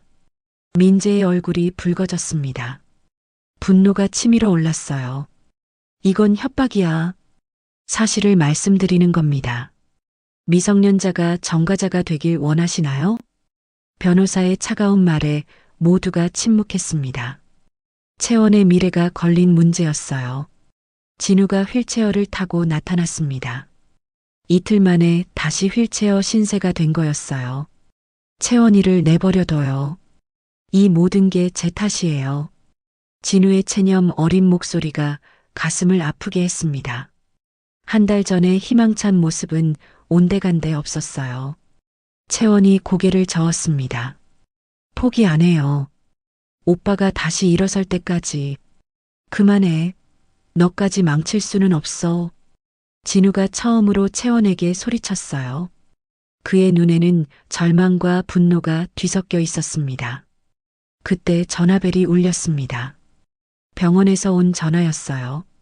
검사 결과가 나왔습니다. 진우 씨의 상태가. 의사의 목소리가 떨렸습니다. 좋지 않은 소식인 것 같았어요. 척수신경에 염증이 생겼습니다. 무리한 재활 때문일 수도 있고 민재가 전화를 떨어뜨릴 뻔했습니다. 겨우 회복되던 아들이 다시 악화된다니 믿을 수 없었어요. 박 원장이 병원에 나타났습니다. 그의 얼굴에는 승리의 미소가 어려 있었어요. 제가 뭐라고 했습니까? 검증되지 않은 치료는 위험하다고요. 이건 선생님이 조작한 거 아닌가요? 채원이 의심스럽게 물었지만 박 원장은 코웃음을 쳤어요. 증거가 있나요? 데이터는 거짓말하지 않아요. 실제로 MRI 영상에는 염증이 선명하게 보였습니다. 누구도 부정할 수 없는 사실이었어요. 진우는 병실 침대에 누워 천장을 바라봤습니다. 다시 시작점으로 돌아온 기분이었어요. 아니, 더 나빠진 것 같았습니다. 아빠, 저 정말 안 되는 건가 봐요. 민재가 아들의 손을 꽉 잡았습니다. 포기하지 마. 우리가 한번 해냈잖아. 하지만 진우의 눈빛은 이미 꺼져가고 있었어요. 희망을 품었다가 다시 절망하는 건 너무나 고통스러웠거든요. 채원은 복도에서 혼자 울고 있었습니다. 할아버지 노트를 꽉 안고서요. 할아버지, 제가 뭘 잘못한 걸까요? 왜 오빠가 다시 아픈 거예요? 대답 없는 질문만이 병원 복도에 메아리 쳤습니다. 기적은 정말 끝난 걸까요? 아니면 이것도 회복 과정의 일부일까요?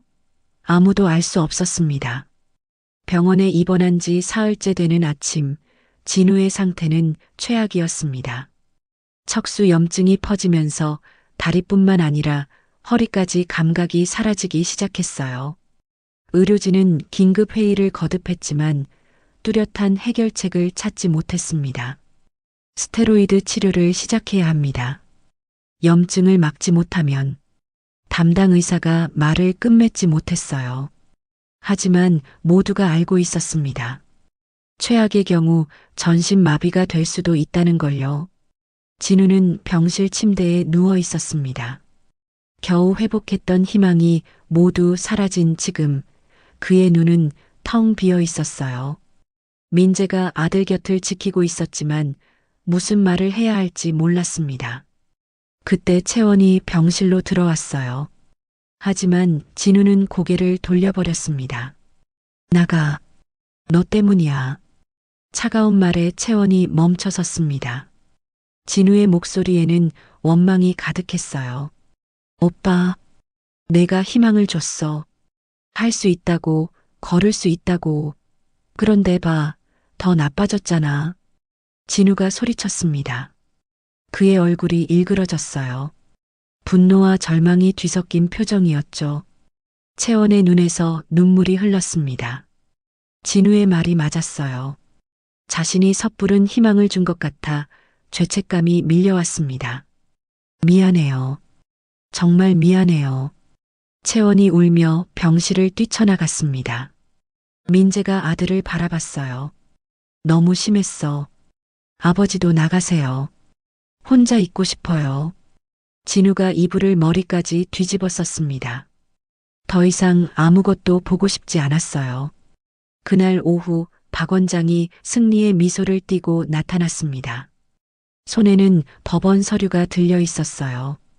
채원 양에 대한 가처분 신청이 받아들여졌습니다. 더 이상 진우 씨에게 접근할 수 없어요. 민재가 서류를 빼앗아 봤습니다. 정말이었어요. 법원은 채원이 진우에게 100m 이내로 접근하는 걸 금지했습니다. 이건 너무한 거 아닙니까? 진우 씨의 건강을 위해서입니다. 이미 증명되지 않았습니까? 그 치료가 얼마나 위험한지. 박 원장이 떠난 후 민재는 무너져 내렸습니다. 모든 게 자신의 잘못 같았어요. 채원을 믿고 기회를 준 자신이 아들을 더 망친 것 같았거든요. 저녁 미숙이 딸을 데리고 짐을 싸기 시작했습니다. 더 이상 이곳에 있을 이유가 없었어요. 엄마, 저 아직 그만이야. 법원 명령이 나왔잖아. 미숙의 목소리도 떨렸습니다. 딸이 상처받는 걸 더 이상 보고 싶지 않았어요. 채원은 마지막으로 할아버지 노트를 펼쳤습니다. 마지막 장에 작은 메모가 있었어요. 전에는 보지 못했던 부분이었죠. 실패는 끝이 아니라 새로운 시작이다. 환자가 의사를 거부할 때 그때가 진정한 치유의 시작점이다. 채원은 이 말의 의미를 이해할 수 없었습니다. 하지만 가슴 한편에 작은 불씨처럼 남아 있었어요. 다음 날 새벽 진우가 악몽에서 깨어났습니다. 꿈속에서 다시 걷고 있었는데 갑자기 절벽에서 떨어지는 꿈이었어요. 온몸이 땀으로 흠뻑 젖어 있었습니다. 복부에서 극심한 통증이 느껴졌어요. 염증이 더 퍼진 것 같았습니다. 간호사를 부르려 했지만 호출 버튼도 누를 힘이 없었어요. 그때 창밖에서 누군가 보였습니다. 채원이었어요. 100m 떨어진 병원 정원에 서서 병실을 바라보고 있었죠. 법원 명령을 어길 수는 없었지만 멀리서라도 지켜보고 싶었던 거였습니다. 진우는 채원을 보며 복잡한 감정을 느꼈습니다. 원망과 그리움이 동시에 밀려왔어요. 하지만 곧 고개를 돌렸습니다. 이제 모든 게 끝났다고 생각했거든요. 오전에 의료진이 들어왔습니다. 새로운 검사 결과를 가져온 거였어요. 죄송합니다. 염증이 계속 퍼지고 있어요. 이대로면 의사가 말을 끝내지 못했지만 모두가 알았습니다. 시간이 얼마 남지 않았다는 걸요. 민재가 무너졌습니다. 아들을 2번 잃는 기분이었어요. 처음엔 다리를, 이번엔 전부를 잃을지도 모른다는 두려움에 온몸이 떨렸습니다. 수술이라도, 뭐라도 해주세요. 할 수 있는 건 다 하고 있습니다. 하지만 의사도 난감한 표정이었어요. 의학적으로 설명할 수 없는 악화였거든요. 마치 진우의 몸이 스스로를 포기하는 것 같았습니다. 그날 밤 진우는 혼자 어둠 속에 누워 있었습니다. 천장에 형광등 불빛만 희미하게 보였어요. 엄마, 저 이제 가도 될까요? 죽은 어머니에게 속삭였습니다. 더 이상 싸울 힘이 없었어요. 희망을 가졌다가 잃는 고통을 다시 겪고 싶지 않았습니다. 바로 그때 핸드폰이 울렸어요. 채원의 메시지였습니다. 오빠, 포기하지 마세요. 할아버지 노트에서 새로운 걸 발견했어요. 하지만 진우는 메시지를 지워버렸습니다. 더 이상 희망 따위는 품고 싶지 않았어요. 창밖에는 비가 내리기 시작했습니다. 마치 하늘도 함께 우는 것 같았어요. 모든 것을 잃은 이 순간 정말로 끝인 걸까요? 아니면 할아버지 노트가 말한 대로 새로운 시작일까요? 채원은 빗속에서 여전히 병원을 바라보고 있었습니다. 포기할 수 없었어요. 진우가 자신을 거부해도 법원이 막아도 끝까지 방법을 찾고 싶었습니다. 할아버지라면 분명 포기하지 않았을 테니까요. 비가 그친 새벽 4시, 채원은 여전히 병원 정원 벤치에 앉아 있었습니다. 온몸이 젖었지만 떠날 수 없었어요. 할아버지 노트를 가슴에 꼭 안고 마지막 페이지를 다시 읽고 있었습니다. 진정한 치유는 환자가 스스로를 용서할 때 시작된다. 한문으로 쓰인 이 구절 아래에는 작은 사례가 적혀 있었어요. 1975년 아들을 잃은 죄책감으로 걷지 못하게 된 아버지의 이야기였습니다. 할아버지는 그 환자를 어떻게 치료했을까요? 채원은 갑자기 무언가를 깨달았습니다. 진우의 진짜 문제는 다리가 아니었어요. 5년 전 사고에 대한 죄책감, 살아남은 자의 죄의식이 그를 마비시킨 거였습니다. 아버지와 아들이 서로를 용서해야만. 채원이 벌떡 일어났습니다.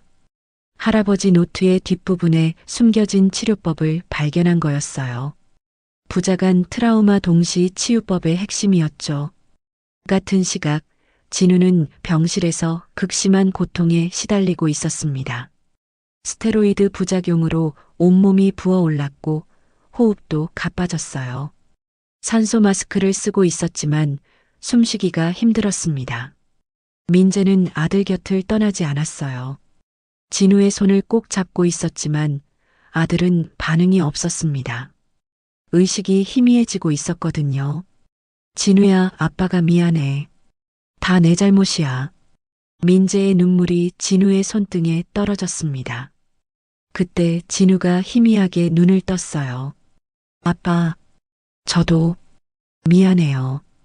힘겹게 내뱉은 말이었지만 민재에게는 천금 같았습니다. 부자가 처음으로 서로에게 진심으로 사과한 순간이었어요.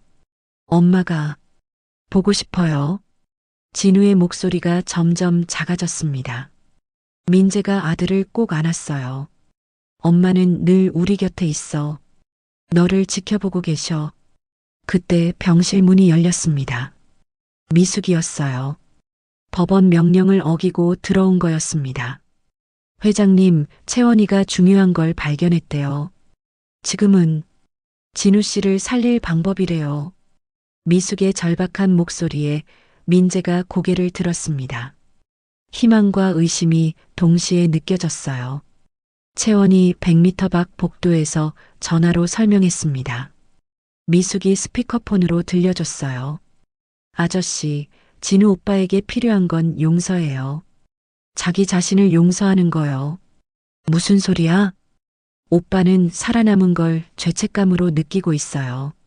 그래서 무의식적으로 자신을 처벌하는 거예요. 채원의 말에 민재가 숨을 멈췄습니다. 맞는 말이었어요. 진우는 늘 자신만 살아남았다는 죄책감에 시달렸거든요. 어떻게 해야 하지? 아저씨가 먼저 자신을 용서하세요. 그리고 진우 오빠에게 말해주세요. 살아있는 건 죄가 아니라고. 민재는 아들을 바라봤습니다. 진우는 다시 의식을 잃어가고 있었어요. 시간이 없었습니다. 민재가 진우의 귀에 대고 속삭이기 시작했어요. 아들아, 아빠가 먼저 나를 용서할게. 그날의 선택을, 그 사고를 다 용서할게. 진우의 눈꺼풀이 미세하게 떨렸습니다. 듣고 있다는 신호였어요. 너도 너를 용서해. 살아남은 건 내 잘못이 아니야. 엄마도 분명 그렇게 말씀하실 거야. 민재의 목소리가 떨렸지만 계속 말했습니다. 5년 동안 하지 못했던 말들을 쏟아냈어요. 우리 다시 시작하자. 음악도 하고 산책도 하고 엄마가 원하셨던 것처럼 행복하게 살자. 진우의 눈에서 눈물이 흘렀습니다. 의식은 희미했지만 아버지의 말을 다 듣고 있었어요. 그때 놀라운 일이 일어났습니다. 진우의 발가락이 움직인 거예요. 염증으로 완전히 마비됐다고 생각했던 다리가 반응하기 시작했습니다. 선생님, 선생님. 민재가 의사를 불렀어요. 달려온 의료진이 진우를 검사했습니다. 믿을 수 없는 일이었어요. 체온이 내려가고 있어요. 염증 반응도 줄어들고 의사도 설명할 수 없었습니다. 의학적으로 불가능한 호전이었거든요. 채원은 복도에서 기도하고 있었습니다. 할아버지, 도와주세요. 제가 맞았죠? 용서가 답이었죠? 미숙이 딸을 안았어요. 법원 명령 따위는 이제 중요하지 않았습니다. 새벽 6시 진우가 완전히 의식을 되찾았습니다. 산소 마스크를 벗고 스스로 숨을 쉬었어요. 아빠, 응, 아빠 여기 있어. 저, 살고 싶어요. 다시 걷고 싶어요. 진우의 목소리에 생기가 돌아왔습니다. 죽음의 문턱에서 돌아온 사람 특유의 간절함이 있었어요. 채원이는 어디 있어요? 민재가 창밖을 가리켰습니다. 100m 떨어진 곳에서 채원이 여전히 기다리고 있었어요. 진우가 손을 들어 손을 흔들었습니다. 채원도 환하게 웃으며 손을 흔들었어요. 비록 멀리 떨어져 있었지만 마음은 연결되어 있었습니다. 햇빛이 병실로 들어왔습니다. 어둡던 밤이 끝나고 새로운 아침이 시작된 거였어요. 진우와 민재, 그리고 채원 모두에게 진정한 치유가 시작되는 순간이었습니다. 일주일 후 진우는 극적으로 회복되어 일반 병실로 옮겨졌습니다. 염증은 거의 사라졌고 다리 감각도 조금씩 돌아오고 있었어요. 의료진도 설명할 수 없는 기적이라고 말했습니다. 채원은 여전히 법원 명령 때문에 가까이 갈 수 없었지만 화상통화로 치료를 계속했어요. 민재가 노트북을 들고 진우 곁에 앉아 있었습니다. 오빠, 이제 가장 중요한 단계예요. 음악과 함께하는 재활이에요. 채원이 화면 너머에서 설명했습니다. 그녀의 손에는 할아버지 노트의 마지막 부분이 펼쳐져 있었어요. 아버지와 함께 연주하면서 걷는 연습을 해야 해요. 음악의 리듬이 신경 회복을 도울 거예요. 진우가 아버지를 바라봤습니다. 민재는 이미 첼로를 준비하고 있었어요. 지난 일주일 동안 매일 연습했거든요. 우리가 함께 할 수 있을까? 할 수 있어. 우리는 이미 서로를 용서했잖아. 민재의 따뜻한 말에 진우가 미소 지었습니다. 정말로 모든 게 달라진 것 같았어요. 그날 오후 병원 재활실에서 특별한 광경이 펼쳐졌습니다. 민재가 첼로를 연주하고 진우가 보조 평행봉을 잡고 서 있었어요. 브람스의 첼로 소나타가 울려 퍼지자 진우가 음악에 맞춰 한 발작을 내디뎠습니다. 한 걸음, 두 걸음, 세 걸음. 음악의 리듬이 그의 발걸음을 이끌었어요. 마치 춤을 추듯 자연스럽게 움직였습니다. 지켜보던 간호사들이 모두 놀란 표정이었어요. 정말 놀라워요. 음악이 이런 효과를 낼 줄은. 담당 의사도 감탄했습니다. 의학적으로 설명할 수 없지만 분명한 효과가 있었어요. 바로 그때 박 원장이 나타났습니다. 하지만 이전과는 다른 표정이었어요. 오만함 대신 수치스러움이 가득했죠. 최 회장님, 제가 사과드리러 왔습니다. 모두가 놀랐습니다. 박 원장이 고개를 숙였어요. 제가 틀렸습니다. 의학이 전부가 아니었어요. 마음의 치유가 얼마나 중요한지 몰랐습니다. 박 원장이 서류를 꺼냈습니다. 채원에 대한 고발 취하서였어요. 모든 고발을 취하하겠습니다. 그리고 채원 양의 치료법을 정식으로 연구하고 싶습니다. 민재와 진우가 서로를 바라봤습니다. 믿을 수 없는 반전이었어요. 정말이신가요? 네. 독일 재활센터에서도 이 사례에 관심을 보이고 있습니다. 새로운 치료법으로 인정받을 수 있을 거예요. 그날 저녁 법원의 접근 금지 명령이 해제되었습니다. 채원이 드디어 병원으로 올 수 있게 된 거예요. 진우가 병실 창가에서 기다리고 있을 때 복도에서 발소리가 들렸습니다. 문이 열리고 채원이 들어왔어요. 두 사람은 한동안 말없이 서로를 바라봤습니다. 오빠, 정말 다행이에요. 채원의 눈에 눈물이 고였어요. 진우가 보조기를 잡고 일어섰습니다. 그리고 천천히 채원에게 다가갔어요. 고마워. 포기하지 않아줘서. 진우가 채원을 안았습니다. 따뜻한 포옹이었어요. 미숙과 민재도 감동적인 순간을 지켜봤습니다. 다음 날 진우는 새로운 도전을 시작했습니다. 피아노 앞에 앉은 거예요. 5년 만에 제대로 된 연주를 하려는 거였죠. 아직 페달을 완전히 밟을 순 없지만 괜찮아요. 손으로만 연주해도 충분해요. 채원이 격려했습니다. 진우가 건반에 손을 올렸어요. 쇼팽의 녹턴이 흘러나왔습니다. 완벽하진 않았지만 영혼이 담긴 연주였어요. 민재가 첼로를 들고 합류했습니다. 부자의 협연이 병실을 가득 채웠어요. 음악이 두 사람의 상처를 완전히 치유하는 순간이었습니다. 아빠, 우리 정말로 콘서트를 열면 어떨까요? 진우의 제안에 민재가 놀랐습니다. 콘서트를? 네. 우리처럼 상처받은 사람들을 위한 힐링 콘서트요. 채원이도 함께 무대에 서고. 채원이 당황했어요. 저는 음악을 못하는데. 싱잉볼 연주하잖아. 그것도 훌륭한 음악이야. 진우의 말에 모두가 웃었습니다. 정말 좋은 아이디어였어요. 민재가 결심했습니다. 좋아. 2달 후에 자선 콘서트를 열자. 수익금은 전부 재활 환자들을 위해 쓰고, 그리고 채원이의 치료법을 더 많은 사람들에게 알리는 거예요. 진우가 덧붙였습니다. 채원의 얼굴이 빨개졌지만 마음속으로는 뿌듯했어요. 그날부터 본격적인 준비가 시작되었습니다.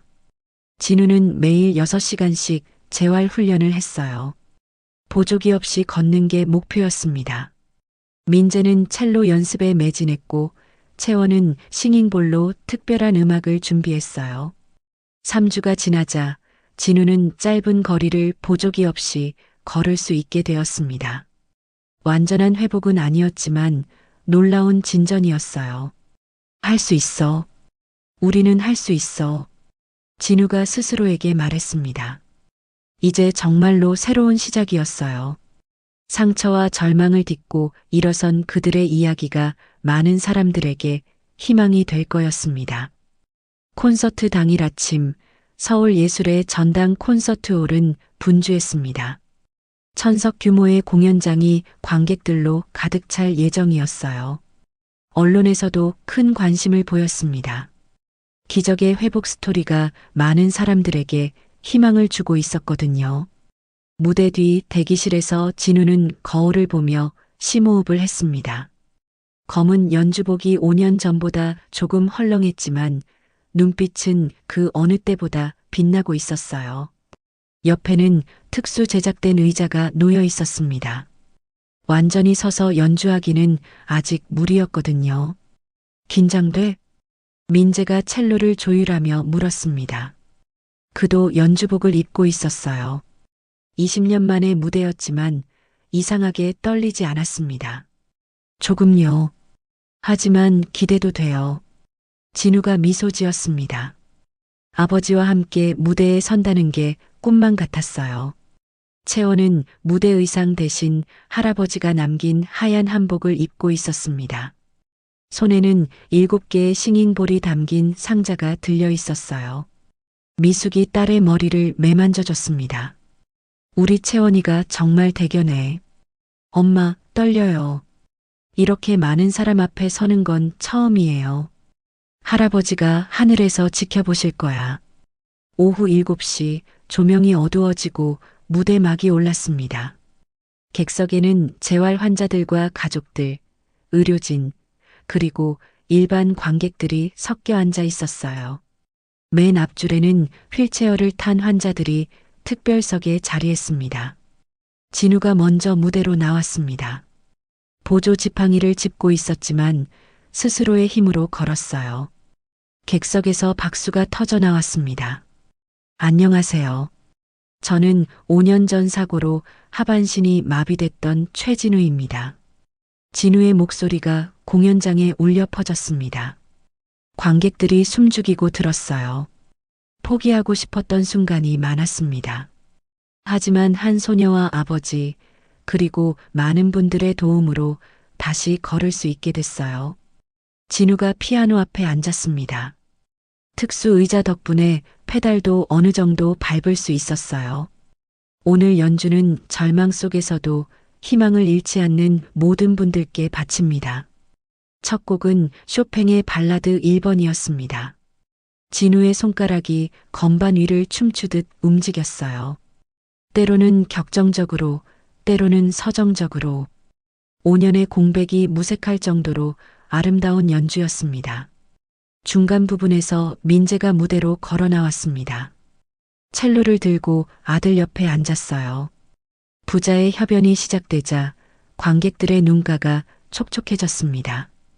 음악은 두 사람의 상처와 화해, 그리고 새로운 시작을 담고 있었어요. 때로는 불협화음처럼 충돌하다가도 결국은 하나로 어우러지는 선율이었습니다. 세 번째 곡이 시작될 때 채원이 무대로 나왔습니다. 7개의 싱잉볼을 무대 중앙에 배치했어요. 그리고 나무 막대로 하나씩 울리기 시작했습니다. 웅웅웅. 깊고 신비로운 소리가 공연장을 가득 채웠어요. 진우의 피아노, 민재의 첼로, 그리고 채원의 싱잉볼이 하나가 되었습니다. 현대 음악과 전통의 만남이었죠. 관객석의 한 환자가 눈물을 흘렸습니다. 교통사고로 걷지 못하게 된 젊은 여성이었어요. 저도 할 수 있을까요? 옆에 있던 보호자가 그녀의 손을 꼭 잡았습니다. 희망의 씨앗이 퍼져나가고 있었어요. 공연 중반 진우가 일어섰습니다. 지팡이를 놓고 피아노를 짚으며 천천히 무대 앞으로 걸어 나왔어요. 위태로워 보였지만 끝까지 걸었습니다. 여러분, 기적은 있습니다. 하지만 그 기적은 포기하지 않을 때 일어나요. 진우가 채원을 바라봤습니다. 이 소녀가 저에게 가르쳐 준 건 의학 지식이 아니었어요. 자신을 용서하는 법이었습니다. 그리고 아버지를 봤어요. 아버지와 함께 음악을 하면서 깨달았어요. 상처는 혼자 치유하는 게 아니라 함께 치유하는 거라는 걸. 마지막 곡이 시작되었습니다. 라흐마니노프의 피아노 협주곡 2번을 편곡한 버전이었어요. 진우가 주선율을 이끌고 민재가 화음을 더했습니다. 채원의 싱잉볼이 마치 오케스트라처럼 배경을 채웠어요. 클라이맥스에서 진우가 일어서서 연주했습니다. 다리가 떨렸지만 음악의 힘으로 버텼어요. 마지막 음이 울려 퍼지자 잠시 정적이 흐른 뒤 우레 같은 박수가 터져 나왔습니다. 관객들이 하나둘 일어섰어요. 스탠딩 오베이션이었습니다. 휠체어에 앉은 환자들도 손을 높이 들어 박수를 쳤어요. 진우, 민재, 채원이 손을 잡고 인사했습니다. 세 사람의 눈에는 눈물이 고여 있었어요. 무대 뒤에서 박 원장이 기다리고 있었습니다. 정말 감동적이었습니다. 채원 양, 당신의 치료법을 정식 프로그램으로 만들고 싶습니다. 정말이요? 네. 심신통합재활센터를 만들 겁니다. 음악 치료와 한의학을 결합한 새로운 시도요. 민재가 덧붙였습니다. 우리가 후원하겠습니다. 더 많은 사람들이 희망을 찾을 수 있도록. 그날 밤은 모두에게 특별했습니다. 절망을 희망으로, 상처를 치유로 바꾼 기적의 순간이었어요.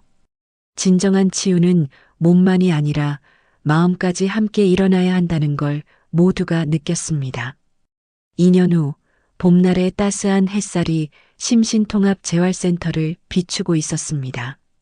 서울 근교에 지어진 5층 건물은 현대적이면서도 따뜻한 분위기를 풍겼어요. 정원에는 휠체어가 다니기 편한 산책로가 있었고 곳곳에 벤치가 놓여 있었습니다. 진우는 센터 앞 광장에서 특별한 연주회를 준비하고 있었습니다. 이제는 보조기구 없이 완전히 걸을 수 있었어요. 가끔 균형을 잡기 어려울 때도 있었지만 일상생활에는 전혀 지장이 없었습니다. 오늘로 정확히 100번째 환자 졸업식이에요. 채원이 명단을 확인하며 말했습니다. 이제 19살이 된 그녀는 의과대학 수시 합격 통지를 받은 상태였어요. 할아버지의 뜻을 이어 의사가 되기로 결심한 거였죠. 100명이나 되는구나. 정말 대단해. 진우가 감탄했습니다. 센터가 문을 연 지 2년 만에 100명의 마비 환자가 다시 걷게 된 거였어요. 완치는 아니더라도 희망을 찾은 사람들이었죠. 오후 2시 졸업식이 시작되었습니다. 가족들과 의료진, 그리고 새로 입원한 환자들이 모두 모였어요. 민재가 센터장으로서 인사말을 했습니다. 우리 센터의 모토는 단순합니다. 몸과 마음을 함께 치유한다. 이것이 진정한 회복의 시작입니다. 박수가 터져 나왔어요. 민재는 이제 완전히 다른 사람이 되어 있었습니다. 차가웠던 기업인에서 따뜻한 후원자로 변신한 거였죠. 졸업생 대표로 나온 사람은 35살의 김태호였습니다. 1년 전 오토바이 사고로 하반신이 마비됐던 그가 이제는 지팡이만으로 걸어 나왔어요. 저는 죽고 싶었습니다. 하지만 이곳에서 진우님과 채원님을 만나고 다시 살 수 있었어요. 태호의 목소리가 떨렸습니다. 그의 아내와 5살 딸이 객석에서 눈물을 흘리고 있었어요. 제 딸이 말했어요. 아빠가 다시 걸을 수 있어서 정말 기쁘다고. 그 말을 듣는 순간 모든 고통이 보상받는 기분이었습니다. 진우도 눈시울이 붉어졌습니다. 자신도 그런 순간을 겪었으니까요. 절망에서 희망으로, 포기에서 도전으로 바뀌는 그 기적 같은 순간을. 졸업식이 끝난 후 특별한 공연이 이어졌습니다. 진우와 민재의 정기 연주회였어요. 매달 마지막 주에 열리는 이 공연은 환자들에게 큰 힘이 되고 있었습니다. 오늘은 특별 게스트가 있었어요. 바로 미숙이었습니다. 그녀는 이제 센터의 영양관리 책임자로 일하면서 환자들의 식단을 관리하고 있었죠. 오늘 제가 특별히 만든 쿠키예요. 재활에 도움이 되는 재료들로 만들었어요. 미숙이 환자들에게 쿠키를 나눠주며 미소 지었습니다. 그녀도 이제는 완전히 이곳의 가족이 된 거였어요. 저녁 무렵 진우와 채원이 센터 옥상 정원에 올라갔습니다. 석양이 도시를 붉게 물들이고 있었어요. 오빠, 의대 가면 자주 못 볼 텐데. 채원이 아쉬운 목소리로 말했습니다. 진우가 웃으며 그녀의 어깨를 토닥였어요. 괜찮아. 내가 훌륭한 의사가 되어서 더 많은 사람들을 돕는 게 중요해. 오빠처럼 포기하지 않는 환자들을 만나고 싶어요. 넌 분명 할아버지보다 더 훌륭한 의사가 될 거야. 두 사람이 서로를 바라보며 미소 지었습니다. 운명적인 만남으로 시작된 인연이 이제는 평생의 동반자가 된 거였어요. 그때 민재가 옥상으로 올라왔습니다. 손에는 샴페인 병이 들려 있었어요. 축하할 일이 있어. 무슨 일이세요? 독일 슈타인베르크 센터에서 우리 프로그램을 정식 도입하기로 했어. 국제적으로 인정받은 거야. 모두가 환호했습니다. 작은 기적으로 시작된 일이 이제는 세계적인 희망이 된 거였어요. 그리고 진우야, 너한테 제안이 왔어. 민재가 편지를 건넸습니다. 줄리아드 음대에서 온 초청장이었어요. 장애를 극복한 피아니스트로서 특별 강연을 요청한 거였습니다. 정말이에요? 그래. 내 이야기가 전 세계 음악도들에게 영감을 주고 있어. 진우의 눈에 눈물이 고였습니다. 한때는 꿈이 산산조각 났다고 생각했는데 이제는 더 큰 꿈을 이루고 있었어요. 밤이 되자 센터 곳곳에 불이 켜졌습니다. 병실에서는 환자들이 희망을 품고 잠들었고 재활실에서는 야간 치료가 진행되고 있었어요. 진우는 자신의 사무실에서 일기를 썼습니다. 오늘도 기적은 계속되었다. 작은 손길이 큰 변화를 만들고 포기하지 않는 마음이 불가능을 가능으로 바꿨다. 엄마, 하늘에서 보고 계시죠? 저는 이제 정말 행복해요. 펜을 내려놓고 창밖을 바라봤습니다. 별이 빛나는 밤하늘이 아름다웠어요. 센터 정문에는 큰 현판이 걸려 있었습니다. 희망 심신통합 재활센터 마이너스 기적은 믿는 자에게 일어난다. 한도준 한의사의 마지막 메시지였어요. 채원이 할아버지 노트에서 발견한 문구를 새긴 거였죠. 마지막으로 카메라가 센터 전경을 비췄습니다. 어둠 속에서도 환하게 빛나는 건물, 그곳에서는 오늘도 새로운 기적이 준비되고 있었어요. 절망이 희망으로, 상처가 치유로, 그리고 포기가 도전으로 바뀌는 놀라운 이야기들이 계속될 거였습니다. 지금까지 한 가족의 드라마 같은 이야기를 들어주셔서 감사합니다. 이 가족에게 하고 싶은 이야기가 있거나 응원을 해주고 싶다면 댓글 달아주세요. 그럼 오늘도 건강한 하루 되시고 다음에도 좋은 이야기로 찾아오겠습니다. 인생은 드라마였습니다.